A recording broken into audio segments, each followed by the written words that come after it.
हिंदुस्तान के संदर्भ में हमें हमारे लिए इसलिए भी जरूरी है क्योंकि यहाँ डाइवर्सिटी, हम एक सोच को लेकर आगे बढ़ेंगे तो हम हिंदुस्तान के दूसरे कोने पर बैठे हुए व्यक्ति की सोच को नहीं समझ पाएंगे।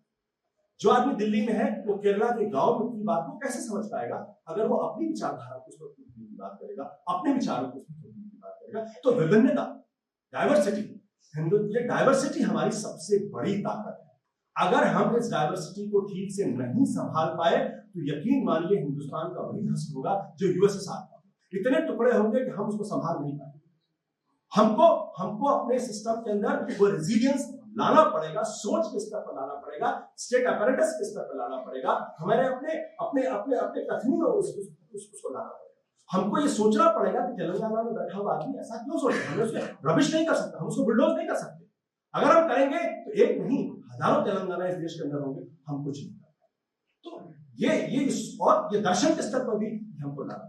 तीसरी बात जो मुझे महत्वपूर्ण लगती है, जो हिंदुस्तान के इंटेलेक्चुअल को सोचना चाहिए, जिसका बहुत भारी अकाल है देश के अंदर, वो ये है कि हमारी पूरी की पूरी सोच शहर तक सीमित है, अंग्रेजी भाषा तक सीमित है, कॉन्वेंट तक सीमित है। उसको गांव से जोड़ने की कोशिश नहीं की गई। गांव में जाकर बातें करना फैशन हो गया, जैसा कि नारायण जी ने कहा। लेकिन क्या वाकई हमारे इंटेलेक्चुअल्स की सोच गांव तक जाकर उसको इंटीग्रेट करती है अपनी सोच में, उसको एनर्जाइज करती है, वहां से ऊर्जा लेती है, नहीं लगती? मुझे व्यक्तिगत तौर पर लगता है कि ऐसा नहीं है।